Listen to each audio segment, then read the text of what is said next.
Journeying back to Fort Belvoir, I came upon a family stranded in a sudden deluge. Disobeying Regulation 4, I secured the tow rope and hauled them to safety. Only my name did the father remember. Shortly after, my commander summoned me for a career-terminating review. But present in the office was a man in a 4-star uniform. Could you imagine facing an impossible choice? One that forces you to pick between your entire career, everything you've worked for, and saving the lives of total strangers? Because that's exactly where I found myself, driving a 5-ton truck through a raging storm, staring down the barrel of a decision that would either brand me a hero or destroy me completely. It was 2 a.m, and the windshield wipers on my LMTV were screeching a frantic rhythm against the glass. The transport route back to Fort Belvoir was supposed to be silent, safe, totally routine. But then, my headlights cut through the torrential rain, sweeping across the shoulder. And there it was, a civilian SUV, flipped on its side, half submerged in black, churning water. A man was out there, waving his arms, his face a mask of desperation. And inside that submerged vehicle, a woman was clutching a child, a baby whose lips were already turning blue. My stomach knotted so hard it felt like a rock. The chill that shot down my spine wasn't the AC. It was the operations notebook glaring at me from the passenger seat. Rule number 4, etched in stone, strictly forbid stopping. My chest constricted. My breathing turned shallow, rapid. My hands gripped the steering wheel until my knuckles screamed white. In my rearview mirror, that father's pleading eyes drilled deep into my soul. If I hit the gas and kept going, they would freeze to death. If I stopped, a 12-year career, my entire future, would be wiped out by a brutal disciplinary report. The radio crackled uselessly, a cruel reminder of the rules I was about to shatter. I gritted my teeth, a silent battle raging inside me. Then I slammed on the brakes. The 5-ton beast skidded on the soaked asphalt, throwing us sideways. I couldn't be an emotionless obedience machine. I was Lieutenant Millie Evans, and tonight, I accepted trading my rank for the lives of these 3 strangers. Was the price of compassion too high? I had no idea, but I knew I couldn't live with the alternative. I slapped the hazard lights on. Their amber glow pulsed weakly, barely cutting through the curtain of rain in the pitch-black Virginia night. I kicked the door open, and the wind nearly tore the heavy steel plating right off its hinges, slamming it back toward my face. The rain felt like gravel pellets, hitting my exposed skin. I jumped down, and immediately, the freezing mud of the shoulder swallowed my tactical boots, rising past my ankles with a sickening squelch. The water was already up to the man's waist. He was bashing his bloody elbow against the rear window, pure panic making his movements jagged and wild. "My baby! My baby is stuck!" His scream was swallowed by a crack of thunder that shook the ground beneath my feet. I didn't think about Regulation number 4 anymore. Standing there in the deluge, waist deep in freezing sludge, the SOP manual dissolved. There was only one order left. The one I learned in Sunday school back in the foothills, not in basic training: do not walk on by. I had to drag them out of this death trap before the flash flood took us all. "Stand back!" I roared over the gale, ripping the crowbar from the side utility mount of the truck. I swung hard. Crack! The rear safety glass shattered, the sound mixing with the terrifying, high-pitched wail of an infant. The woman inside was pale, shock setting in. She was curled around the baby like a human shield, trying to push her last bit of body heat into the child. I waded through the rushing current, the water tugging at my legs like invisible hands. My fingers were numb, clumsy blocks of ice as I hooked the heavy steel toe chains onto the SUV's undercarriage frame. Click. Lock. I couldn't shake. This wasn't a drill at the motor pool. This was life or death. I signaled the man to hold on tight, then scrambled back up into the LMTV's high cab. I threw it into low gear. "Come on, big girl," I whispered to the engine. I eased off the clutch. The massive tires spun in the mud for a heart-stopping second, spewing sludge before they bit into the asphalt. The truck groaned, the chain pulled taut, and slowly, agonizingly, the SUV slid out of the watery grave and onto the shoulder. We didn't speak much on the ride. I couldn't take them to the base. The MPs at the gate would arrest me on the spot for unauthorized civilians. We found a Motel 6 about 15 miles off route, its vacancy sign flickering like a beacon in the storm. I helped them check in. It was a cheap place, smelling of stale smoke and bleach, but it was dry. Once they were safe in the room, I turned to leave. The father, still shivering violently under a thin motel towel, reached out and grabbed my wrist. His eyes dropped to the name tag on my soaked uniform. Evans. He stared at it like he was memorizing a scripture.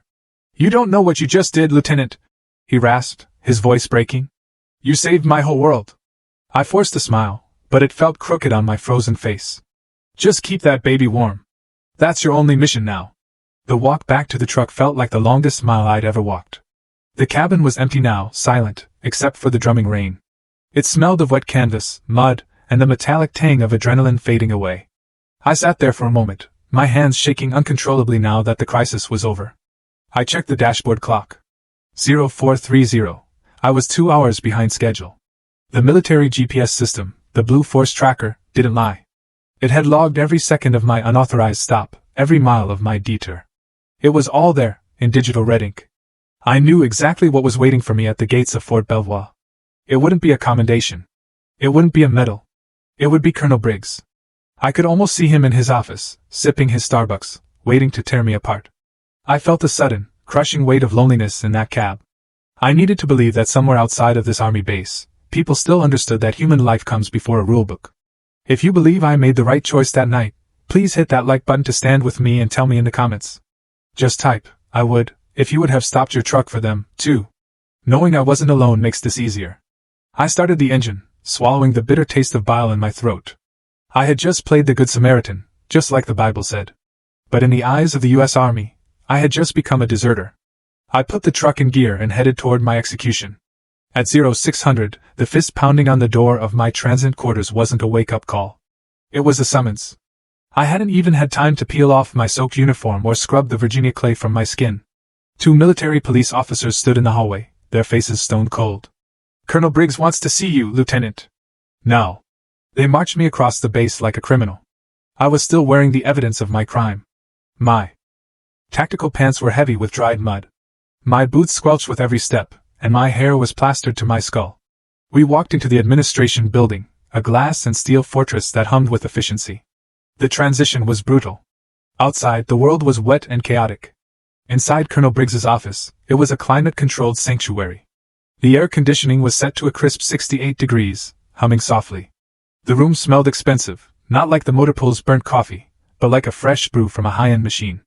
A Starbucks cup sat steaming on the corner of his mahogany desk, the mermaid logo mocking my exhaustion. Colonel Briggs didn't look up when I entered. He was reviewing a file, his reading glasses perched on the end of his nose. He didn't tell me to stand at ease. He left me at the position of attention, rigid, just inside the door. 5 minutes passed, then 10.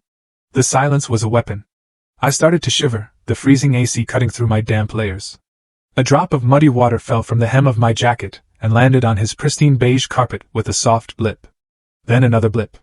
I was staining his sanctuary, and I knew he was letting it happen on purpose.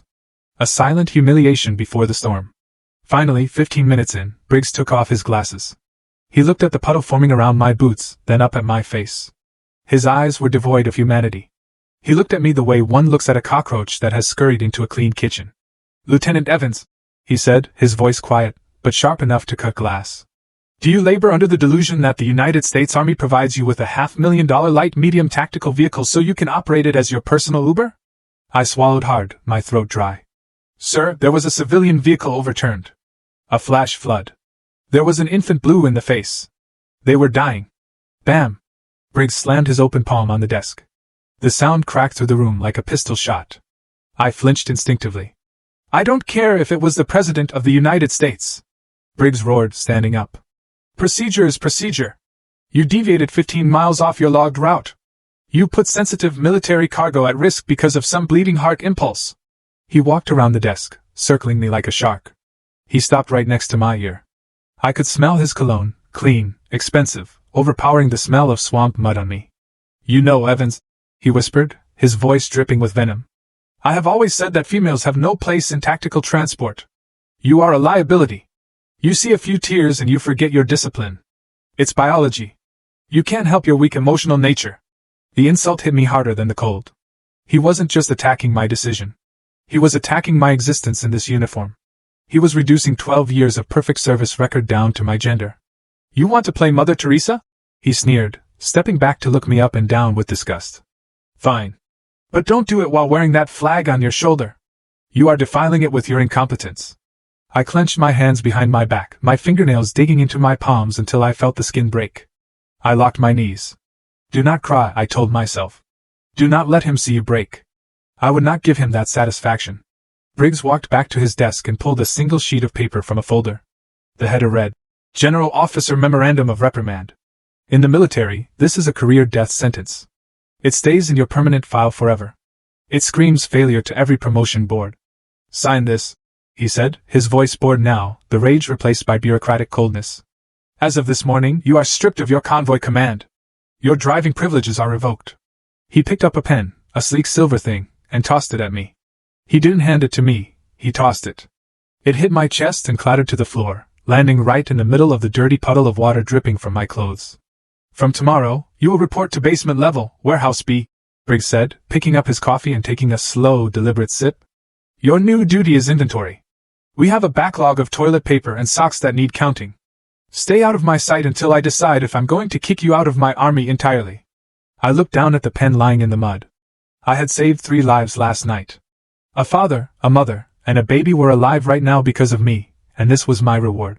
Slowly, painfully, I bent down. My stiff joints cracked. I picked up the wet pen, the mud smearing onto my fingers. I placed the paper on the corner of his desk, trying not to drip on the wood, and signed my name. My hand shook so badly the signature looked like a jagged scar. Millie Evans. I wasn't just signing a reprimand. I was signing away my dignity. I placed the pen back on the desk. Briggs didn't even look up. He had already moved on to the next file, erasing me from his world as if I were nothing more than a stain on his carpet. Warehouse B was located 3 stories underground. A concrete bunker where the sun never rose and the air always smelled of stale cardboard and damp cement. It was a tomb for careers, and now it was my office. For 12 years, my hands had commanded the steering wheels of massive tactical vehicles, feeling the raw power of diesel engines vibrating through my bones. Now, my weapon of choice was a plastic barcode scanner that cost $20 at Office Depot. Beep. 200 pairs of wool socks size large, I muttered to the empty aisle. My voice sounded hollow, bouncing off the metal shelves that stretched up to the flickering fluorescent lights. Beep. 500 rolls of single-ply toilet paper. Every beep was a reminder of how far I had fallen. Colonel Briggs knew exactly what he was doing. He didn't just want to punish me. He wanted to break me. He wanted to bore me into submission until I voluntarily signed my own discharge papers just to escape the silence. I felt less like a soldier and more like a malfunctioning robot that had been tossed into the scrap heap.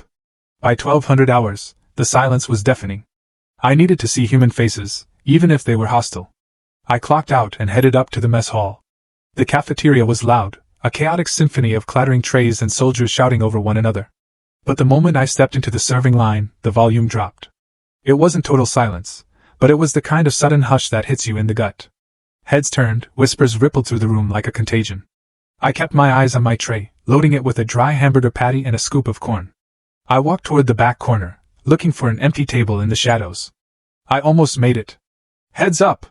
A shoulder slammed into mine hard enough to make me stumble. My tray tilted, sending the plastic cup of water splashing over my hand. I regained my balance and looked up into the grinning face of Lieutenant Miller. Miller had always been a yes man, the kind of officer who polished his boots more often than he trained his platoon. He loomed over me, playing to the audience. "Whoa there, Evans," he boomed, his voice carrying across the silent room. "Watch where you're walking. I heard you're trying to win a Nobel Peace Prize with Army equipment now. Next time you want to play superhero on the taxpayer's dime, maybe ask permission first." A cruel ripple of laughter broke out from the table behind him. "We don't want to have to clean up your mess again," Miller sneered, leaning in close. "Stick to the toilet paper inventory. It suits you." I didn't say a word. I couldn't. If I spoke, I would scream. I just lowered my head, walked to the corner table, and sat down. The hamburger tasted like sawdust. I swallowed it down with the bitter, salty taste of tears that I refused to let fall in public. I couldn't stay there. I dumped my tray and slipped out the back exit, finding refuge near the old pay-phone bank behind the kitchen. It was a relic, rarely used now that everyone had smartphones, but it offered a shred of privacy. I dialed the number I knew by heart. It rang 3 times before a familiar voice picked up in rural Virginia. "Hello, Millie? Is that you, baby?" My mom's voice was warm, thick with the accent of the Bible Belt foothills. Just hearing it made my chest ache. "Hi, Mama," I said, fighting to keep my voice steady. "Oh, praise God! I've been worried sick. You haven't called in days with all those storms on the news. Are you safe?" I bit my lips so hard I tasted iron. I looked at my boots, scuffed and dull, standing on the dirty concrete. I wanted to tell her everything. I wanted to tell her that I was drowning, that my career was over, that I was being treated like a pariah. "I'm fine, Mama," I lied. The words felt like ash in my mouth. "Actually, I got a new assignment. It's an administrative role, desk work. It's much safer than the convoys. I heard her let out a long, heavy sigh of relief. Oh, thank you, Jesus. I always prayed you'd get off those dangerous roads. I'm so proud of you, Millie. You're doing such important work. Yeah, Mama. Important work. We said our goodbyes. As soon as the line clicked dead, I slid down the wall and curled into a ball on the floor. The lie hurt worse than Millie's shoving. I was protecting her peace by sacrificing my own truth. Here, a rough, calloused hand appeared in my vision, holding a steaming styrofoam cup. I jumped, wiping my eyes frantically as I looked up. It was Sergeant First Class Morales. He was an institution at Fort Belvoir, a 30-year veteran with skin like leather and eyes that had seen things most people only saw in movies. He didn't mock me. He didn't ask why I was crying. He just offered the cup. Drink, he grunted. Black. Strong. It'll put the steel back in your spine. I took it, the heat seeping into my cold fingers. Morales leaned against the wall next to me, looking out at the rain. Don't listen to those idiots in there, Lieutenant, he said quietly. He rolled up his sleeve, revealing a jagged white scar running from his elbow to his wrist. See this? Fallujah, 2004. I got demoted for carrying a wounded Marine onto a chopper instead of securing a crate of ammo. Command said I prioritized sentiments over assets. He looked down at me, his dark eyes intense and unyielding. Ammo crates can be replaced, ma'am. Human souls cannot. He took a sip of his own coffee, his gaze drifting toward the administration building where Briggs sat in his ivory tower. The colonel can strip your rank, Morales said, his voice dropping to a reverent whisper. He can put you in a basement. But he cannot touch your honor. You did the right thing that night on Route 17. God is your witness, and that is the only promotion board that matters. For the first time in 3 days, the crushing weight on my chest lifted just an inch. I wasn't alone. In this dark, damp basement of a world, a lighthouse had just flickered on. The scuttlebutt moved through the barracks faster than a wildfire in a drought. By 0400 hours, long before the sun even thought about rising over the Potomac, the entire base was awake and in a state of controlled panic. General Warren was coming. He wasn't just some Pentagon bureaucrat pushing papers. General Warren was the Vice Chief of Staff of the Army. A legendary 4-star general with a reputation for eating incompetent commanders for breakfast. His visits weren't social calls. They were audits of the soul. Immediately, Fort Belvoir transformed into what we cynically call a dog and pony show. It's a theater production designed to hide rot behind a facade of perfection. From the loading dock of Warehouse B, I watched the absurdity unfold. Private first-class soldiers were on their hands and knees scrubbing the concrete sidewalks with toothbrushes. I saw a squad painting brown patches of dying grass with green spray paint just so the lawn would look vibrant from the general's passing motorcade. It was fake. It was desperate. And down in my basement exile, counting socks, I hoped that the storm would stay up there on the surface and leave me alone. I was wrong. At 1000 hours, the phone on the concrete wall rang. It was the administration building. Colonel Briggs wanted to see me again. This time, when I walked into his office, the atmosphere had shifted. The air wasn't charged with the explosive rage from yesterday. It was heavy with cold calculation. Briggs was standing by the window, watching the manic preparations outside. He turned around, and for the first time, he smiled. It wasn't a warm smile. It was the smile of a shark that smells blood in the water. Lieutenant Evans, he said, his voice smooth, almost sweet. Please take a seat. I remained standing. I prefer to stand, sir. Suit yourself. He walked over and leaned against the edge of his mahogany desk, crossing his arms casually. Tomorrow morning, General Warren will be holding a command briefing in the war room. He wants a full report on incident rates and logistical anomalies. He paused, studying my face like he was reading a map. I have an opportunity for you, Millie. A chance at redemption. My stomach turned.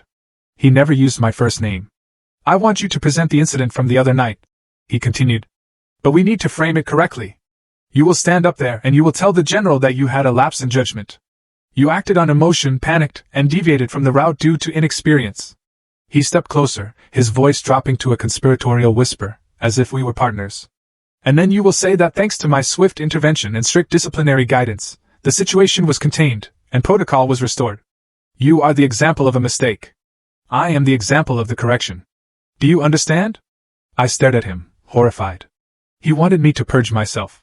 He wanted me to paint myself as an incompetent fool just so he could look like a strong leader in front of a 4-star general. He wanted to use my act of mercy as a stepping stone for his own promotion. Sir, I said, my voice trembling with suppressed anger. I saved a family. I won't stand there and lie. I won't say it was a mistake. Briggs's smile vanished instantly. The shark eyes returned dead and flat.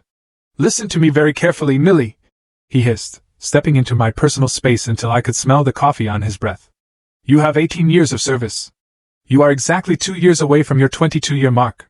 You are 2 years away from a full pension for life, 2 years away from guaranteed health care and a secure retirement. He let the words hang in the air, heavy and suffocating. He knew exactly where to hit. I came from nothing in the Virginia coal country. That pension was my only safety net. Without it, I was just a middle-aged woman with a bad back and no civilian skills, facing an old age of poverty. If you embarrass me in front of General Warren, Briggs said, his voice dropping to a lethal quiet, I will ensure your discharge papers cite gross misconduct. You will be kicked out with an other than honorable discharge. You will lose your pension. You will lose your benefits. You will leave this army with nothing but the shirt on your back. He leaned back, checking his manicured fingernails. So you have a choice. Be my puppet for 10 minutes, or be homeless by Christmas. I felt the blood drain from my face. It was blackmail, pure and simple. But it was blackmail I couldn't fight. The system was rigged, and he held the keys. Go home, Briggs ordered, dismissing me with a wave of his hand. Iron your class A uniform. Make sure those creases are sharp. I want you to look like a repentant, disciplined soldier tomorrow. That is an order. That night, my small transit room was filled with the hissing sound of a steam iron. Hiss, press, hiss, press. I laid my dress uniform jacket on the board. The dark fabric looked almost black in the dim light. I pressed the iron down, flattening the wrinkles just like Briggs was flattening my soul. The steam rose up, clouding the cheap mirror on the wall. I looked up at my reflection, but the face looking back was blurry, distorted by the fog. I didn't recognize myself anymore. I wasn't the brave lieutenant who jumped into a freezing flood to save a child. I was a coward. I was a woman terrified of losing her paycheck, terrified of the future, willing to sell her honor to a tyrant just to survive. I hung the uniform on the door. It looked perfect. Stiff. Hollow. Just like me. Tomorrow, I would walk onto that stage and play my part. I was no longer a soldier. I was just a prop in Briggs's show. That night, the rain returned to Fort Belvoir. It wasn't the violent storm of the other night, but a steady, rhythmic drumming against the tin roof of the transient barracks. Tap, tap. It sounded like the ticking of a doomsday clock, counting down the seconds until my execution. I lay on the narrow bunk, staring up at the springs of the empty bed above me. The room was dark, but sleep was impossible. My mind was a battlefield. Tomorrow morning, I would stand in front of the Vice Chief of Staff of the Army, a man whose shadow alone commanded respect, and I would have to look him in the eye and call myself a failure. I would have to lie. I would have to burn down 12 years of hard work just to keep Colonel Briggs warm in his seat of power. Was it worth it for a pension? For health insurance? I reached under my pillow, my fingers brushing against cracked leather. It was a small Bible, the pages worn thin and yellowed with age. It was the only thing my father had left me when he died. He was a coal miner from the Appalachians, a man with dust in his lungs and steel in his spine. The black lung took him piece by piece, but it never took his dignity. I turned on the small reading light, shielding it with my hand so I wouldn't wake the others. I opened the book. It naturally fell open to the Gospel of Luke. I didn't need to read the words. I knew them by heart. It was the story of the man beaten and left half dead on the side of the road, ignored by the priest and the Levite, but saved by the Samaritan. I could almost hear my father's raspy voice, the way it sounded between coughing fits. Millie, baby, he used to say, sitting on the porch swing. You can be poor. You can be a nobody in the eyes of the bank or the government. But you can never be poor in honor. When you wake up in the morning and look in that mirror, you have to like the person looking back at you. If you don't, no amount of money will fix it. My finger traced the final command in red letters, go and do likewise. I had done likewise, Daddy. I had stopped. I had helped. But why did the price have to be everything I had? Why was God punishing me for obeying him? The tears finally came, hot and silent, soaking into the pillowcase. I felt totally abandoned. There was no angel in the room, just the smell of damp wool and the crushing weight of tomorrow. By 0500, the rain had stopped. I got up before the sun. I sat on the edge of my bed with my dress boots and a tin of kiwi polish. The ritual of the spit shine is meditation for a soldier. Small circles, swish, swish, swish, water, wax, friction. I focused entirely on the toe of the boot until the black leather disappeared and became a black mirror. Looking sharp, Evans. I froze. Lieutenant Miller was leaning against the door frame, holding a travel mug of coffee. He was already in his dress blues, looking smug. "You really are going all out for your big apology tour, huh?" He walked over, looking down at me with that pitying smirk that makes you want to scream. "Don't worry about the truck.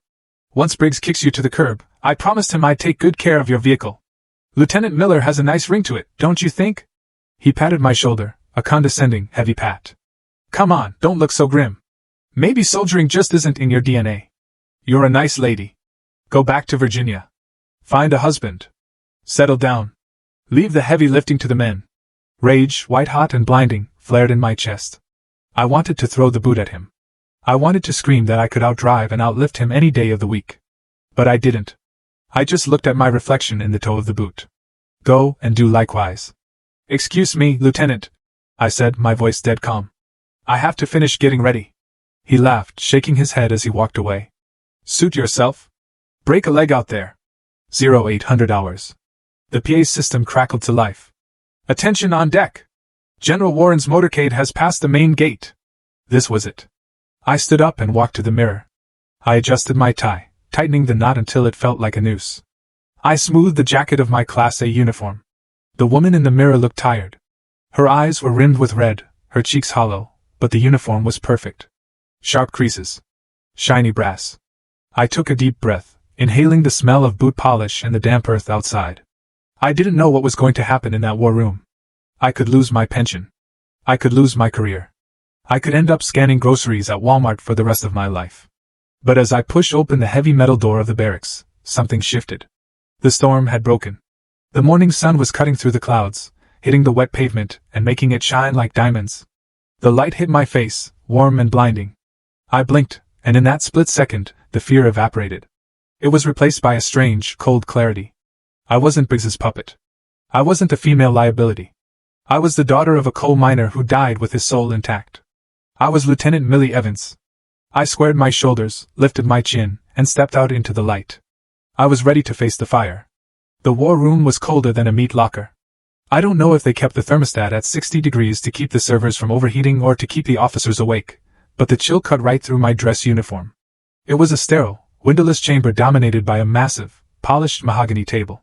At the far end, flanking a large projection screen, stood the American flag and the Army flag, their gold tassels still and heavy. At the head of the table sat General Warren.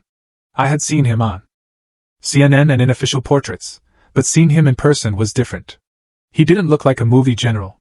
He wasn't barking orders or chomping on a cigar. He was small, almost unassuming, with gray hair cropped close to his scalp. But the 4 silver stars on each of his shoulders caught the fluorescent light with a terrifying brilliance. He radiated a quiet, absolute authority that made the air in the room feel thin.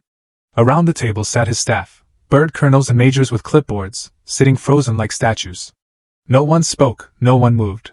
The only sound was the hum of the projector fan and the turning of pages as General Warren silently reviewed the briefing packet. I stood in the back corner, the designated spot for the accused, feeling smaller than a speck of dust. "Proceed," General Warren said. He didn't look up. Colonel Briggs practically leapt into action. He strode to the front of the room, clicking a laser pointer with the confidence of a man who believes his own hype. "General, as you can see from this quarterly analysis," Briggs began, his voice booming in the acoustic dead space, "the Fort Belvoir Transport Division is operating at 110% efficiency. Our maintenance cycles are ahead of schedule, and our disciplinary rates are at historic lows." He clicked through slides of colorful pie charts and graphs. I knew for a fact that half those numbers were massaged, but up there on the big screen, they looked like gospel. "However," Briggs said, his tone shifting to one of grave seriousness, "we do not tolerate deviation. Strict adherence to protocol is the backbone of this unit." He turned and pointed the red laser dot at the floor near my feet. "This brings me to the incident on the night of October 14th. I have brought Lieutenant Evans here today as a case study." My heart hammered against my ribs like a trapped bird. Briggs beckoned me forward with a sharp jerk of his head. I walked to the end of the table, my legs feeling like they were made of wood. I snapped to the position of attention, staring straight ahead at the wall, avoiding General Warren's gaze. "Lieutenant Gene Evans," Briggs said. "My middle name is Marie." He didn't even know my name. He didn't care. To him, I was just a prop. "On the night in question," Briggs continued, addressing the general, "Lieutenant Evans made a critical error in judgment.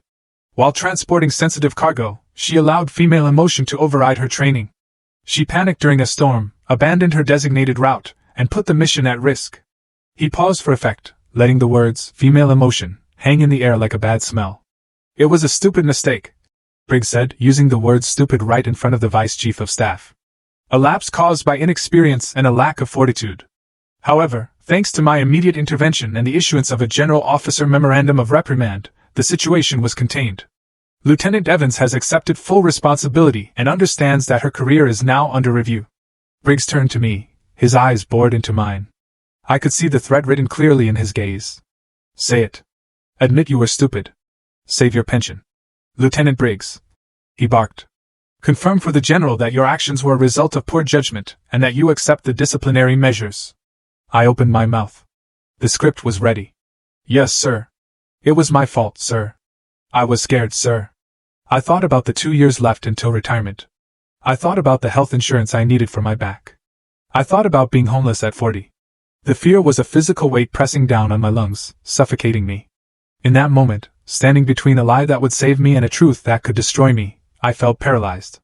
The room started to spin. I felt totally alone against a giant. If you believe that the truth is worth more than a paycheck, please hit that like button to give me strength and tell me in the comments. Just type, truth, if you want me to defy him and speak up. Knowing you are standing right here with me is the only thing keeping me on my feet. I took a breath, but the words wouldn't come out. My throat had closed up. Wait. The single word cut through the tension like a knife. It wasn't loud, but it stopped the world. General Warren hadn't moved. He was still looking down at the file, but now, slowly, he closed the folder. He took off his reading glasses and set them on the mahogany table with a deliberate click. Then he looked up. He didn't look at Colonel Briggs. He looked past him, straight at me.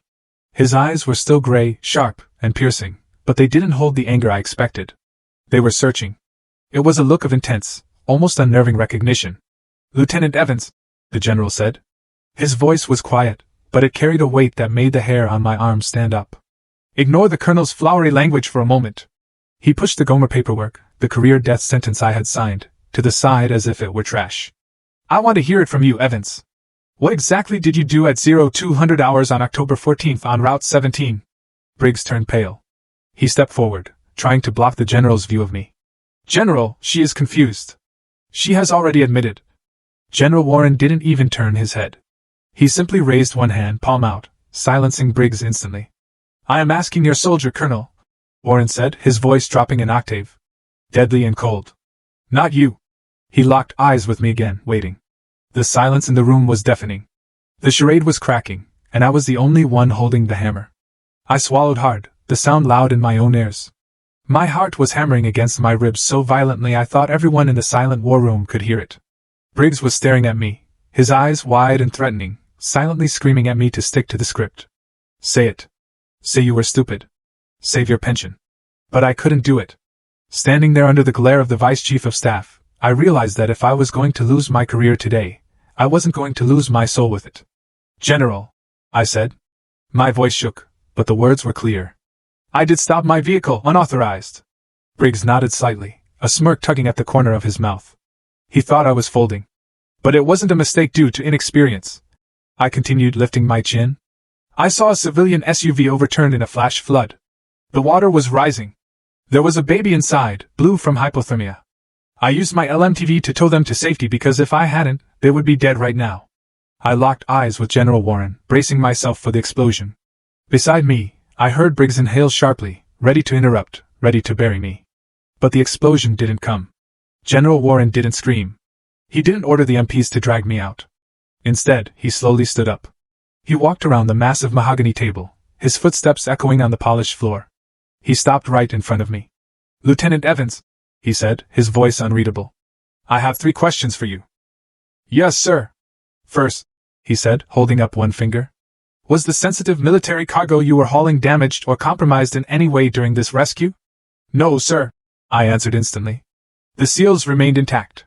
The load was secure. Second, did you complete your mission and deliver the payload to the depot? Yes, sir. I arrived 45 minutes behind schedule, but the delivery was completed. Third, Warren said, leaning in slightly. Was any soldier or civilian injured during the operation of your vehicle? No, sir. Everyone walked away safe. General Warren nodded slowly. He stood there for a long moment, the silence stretching until it felt like a physical weight. Then he spun on his heel, turning his back on me to face Colonel Briggs. The calm demeanor vanished. His eyes were suddenly blazing with a cold, terrifying fire. "So, Colonel Briggs," Warren said, his voice dropping to a dangerous growl. "You stand here and tell me that saving 3 American lives without compromising a single piece of Army property is what you call, what was the word you used? Stupid?" Briggs turned the color of ash. He stammered, his confident facade crumbling instantly. "General! Sir, rules are rules. We have strict protocols. She was reckless. She acted on emotion." Bam! General Warren slammed his open hand onto the table. The sound cracked like a gunshot, making every officer in the room jump. "Reckless!" Warren roared. "You call that reckless?" He reached into the breast pocket of his dress uniform and pulled out a photograph. He slapped it down onto the polished wood, sliding it across the table until it stopped right in front of Briggs. It was a grainy black and white printout from a security camera. I recognized the angle immediately. It was the parking lot of the Motel 6. It showed my massive LMTD parked sideways, shielding a small, battered SUV from the driving rain. "I received a phone call at 0300 that night," General Warren said, his voice trembling with an emotion that wasn't anger anymore. "From a man who thought he was going to die in a ditch. He told me that a soldier stopped when no one else would." Warren pointed a shaking finger at the photo. "That man in the car, Colonel, is my son-in-law. The woman holding the baby is my daughter, Sarah." A collective gasp went through the room. The air seemed to be sucked out of the space. General Warren took a step closer to Briggs, his voice cracking. "And that blue-lipped infant, the one you said Lieutenant Evans was stupid to save. That is my only grandson."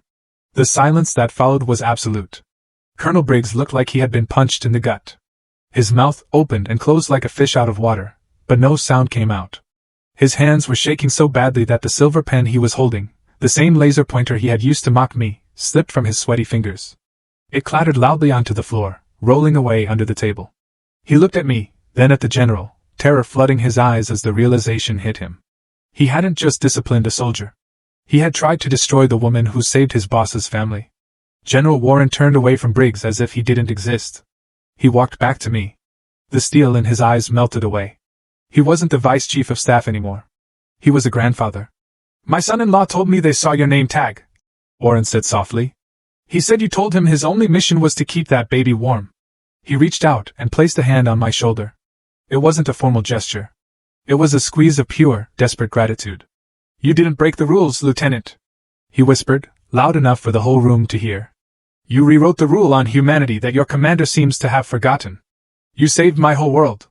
I felt the tears finally spill over. I tried to stay at attention, but my shoulders shook. The knot of fear and humiliation that had been strangling me for 3 days suddenly unraveled. I wasn't a failure. I wasn't a disgrace. I was a soldier. And I had done the right thing. The silence in the war room was no longer heavy. It was electric. All eyes were glued to Colonel Briggs, who was sweating so profusely that beads of perspiration were dripping onto his stiff collar. The confident, arrogant commander who had strutted around the room 5 minutes ago with his laser pointer was gone. In his place was a desperate man trying to salvage a career that was rapidly disintegrating. "General, sir," Briggs stammered, his voice rising in panic. He looked around the room for support, but found none. "Please, you have to understand. I had no idea. I didn't know it was your daughter. If I had known it was your family involved, obviously, I would have authorized the stop. I would have sent an escort." "Stop." General Warren cut him off. The word was soft, but it hit with the force of a physical blow. The general looked at Briggs with an expression of pure, unadulterated disgust. "That is precisely the problem, Colonel," Warren said, shaking his head slowly. "If you had known it was my family, you would have pinned a medal on her chest yourself. You would have rolled out the red carpet. But because you thought they were just anonymous civilians, just nobodies dying in a ditch, you tried to destroy her." Warren took a step closer, towering over the shrinking colonel. "A soldier's integrity is not measured by who they save, Colonel. It is measured by who they are. Lieutenant Evans didn't stop because she wanted a reward or because she checked the rank of the victims. She stopped because she is a soldier, and that is what soldiers do. We protect." Briggs opened his mouth to speak, desperate to spin the narrative, but Warren silenced him with a glare that could peel paint. "I saw your base this morning, Briggs," Warren continued, gesturing vaguely towards the window. "I saw the painted grass. I saw the privates scrubbing the sidewalks with toothbrushes. You spend so much time polishing the surface, making things look pretty for the brass, that you've let the core rot." He pointed a finger directly at Briggs's chest. You measure leadership by spreadsheets and perfectly creased uniforms. But leadership isn't about control. It's about trust. You have built a unit based on fear. You have turned brave men and women into emotionless machines who are terrified to do the right thing because they might get a reprimand. You almost crushed the only officer in this room who still has a moral compass. Briggs hung his head, his shoulders slumped. He knew it was over. The room was witnessing a live execution of a career. General Warren walked back to the table and picked up the Gomer. The official reprimand that Briggs had forced me to sign, the paper that was supposed to end my career. He held it up for a moment, letting every officer in the room see the lie written in black and white. Then, with a slow, deliberate motion, he tore it in half. Rip! The sound was incredibly loud in the quiet room. He put the halves together and tore them again. Rip! He walked over to the trash can in the corner and let the confetti pieces flutter down into the bin.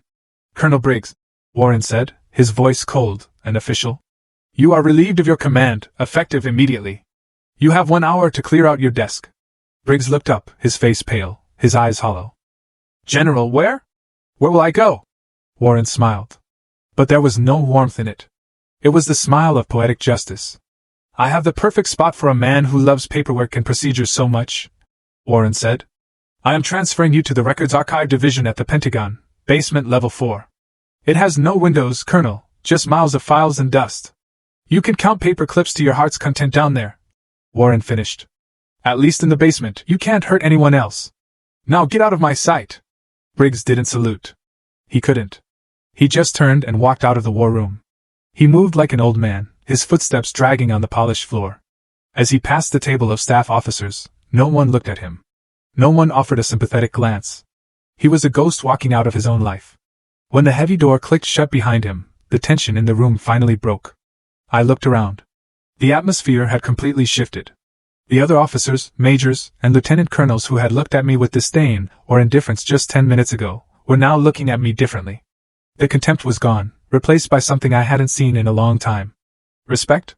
Caution? Yes, but respect. My eyes found Lieutenant Miller across the room. The man who had mocked me, who had told me to go home and find a husband, was staring at his boots. His face was flushed red. He couldn't even meet my gaze. I stood a little taller. I hadn't sought revenge. I hadn't shouted or fought back with insults. I had simply stood on the truth. And the truth had set me free. Justice had been served, not by a sword, but by a grandfather's gratitude. After the officers filed out of the war room, leaving the heavy echoes of Colonel Briggs's downfall behind them, General Warren signaled for me to stay. The room was quiet now. The air scrubbed clean of the suffocating tension that had choked it for the last hour. The general didn't sit back down at the head of the massive mahogany table. Instead, he walked over to where I was standing and pulled a smartphone from his pocket. His hands, which had just torn a colonel's career to shreds with terrifying efficiency, were gentle now. As he tapped the screen, he told me he wanted to show me something, turning the device toward me. It was a video, shaky and vertical, clearly taken in a warm, messy living room. A little girl with curly blonde hair was bouncing on a beige sofa, clutching a worn-out, stuffed bear. She looked healthy, her cheeks pink and full of life, a stark contrast to the blue-lipped, freezing infant I had seen trapped in that storm. A woman's voice from behind the camera encouraged her to say, "Hi," and the little girl beamed at the lens, waving frantically as she chirped a, "Thank you to the firefighter lady for the ride." I let out a wet, shaky laugh at the title, and General Warren chuckled softly beside me, wiping a stray tear from the corner of his eye. He explained that to a 3-year-old, my massive LMTV looked just like a fire truck. She didn't know ranks or uniforms. She just knew I came when no one else did. He put the phone away and looked at me, his face serious and filled with an emotion that transcended military protocol. He told me that the little girl would grow up and have a life because of me. He said he owed me a debt he could never repay, addressing me as Major. When I confusedly corrected him that I was a lieutenant, he simply smiled and told me that I wouldn't be for long. That private acknowledgement was a reward in itself, but the Army had a much more public way of setting things right. 1 week later, the sun was blazing over the parade field at Fort Belvoir. The sky, a piercing blue that had been washed clean by the storms of the previous week. The entire transport battalion was assembled in formation. A sea of camouflage standing at attention under the heat. This wasn't a punishment detail, or a routine drill. This was a celebration. The PA system crackled to life, echoing across the manicured grass, calling for attention to orders. I marched out to the center of the field, my freshly shined boots crunching rhythmically on the gravel. I stood before General Warren, who was flanked by the American flag and the battalion colors snapping in the breeze. Usually, an officer climbs the career ladder, one painful rung at a time, moving from lieutenant to captain and then eventually to major. But today, the Army was making a rare exception for exceptional valor and leadership. General Warren stepped forward and removed the single silver bar from my chest, the rank of first lieutenant. In its place, he pinned on a gold oak leaf. I had skipped an entire rank, going from a junior officer to a field-grade commander in a single heartbeat. His voice boomed over the loudspeakers as he appointed Major Millie Evans as the new battalion commander of the Tactical Transport Division.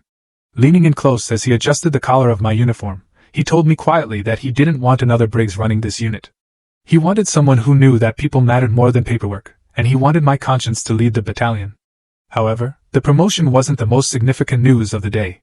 Before dismissing the troops, General Warren announced a new standing order, effective immediately across all Army commands. It was officially titled Regulation 19 degrees Celsius, but everyone on base was already calling it by its real name, the Samaritan Rule. The rule was simple but revolutionary, stating that any military personnel operating a government vehicle were authorized to deviate from their route and utilize government assets to provide emergency assistance to civilians in life-threatening distress without fear of administrative reprisal. My name wasn't on the document, but as the general read the words, I felt a warmth spread through my chest that had nothing to do with the sun. The terror I had felt that night, the impossible choice between my career and a baby's life, was something no other soldier would ever have to face again. Kindness had finally been codified into law. As the ceremony ended and the formation broke, soldiers came up to shake my hand with genuine respect. I was walking back toward the headquarters when a shadow fell across my path. I stopped to find Lieutenant Miller standing there. He looked different than before. The smug, arrogant sneer was gone, replaced by a look of awkward humility. He was holding his cover in his hands, twisting the fabric nervously as he struggled to speak. He quietly congratulated me and then stumbled through an apology for his past comments about me not belonging and needing to find a husband. He looked down at his boots, admitting he had been a jerk. I looked at him, remembering the rage I felt when he mocked me in the barracks. I could have used my new rank to humiliate him, or assigned him to basement inventory duty. But then I thought of Sergeant Morales and his lesson that human souls cannot be replaced. If I crushed Miller now, I was no better than Briggs. I extended my hand firmly. I told him it was forgotten. And as he took my hand in a firm grip, I gave him a small smile. I ordered him back to work with one piece of advice. Never laugh at someone trying to do the right thing, because you never know when you might need a Samaritan yourself. Miller nodded, and for the first time, the salute he gave me was genuine. I watched him walk away, then turned toward the motor pool with a full heart. I had a battalion to run, and for the first time in my life, I truly felt like I was exactly where I belong. 1 year had passed since the storm that changed everything, and the seasons in Virginia had turned a full circle. The dogwood trees outside the administration building were shedding their leaves, painting the sidewalks in shades of russet and gold.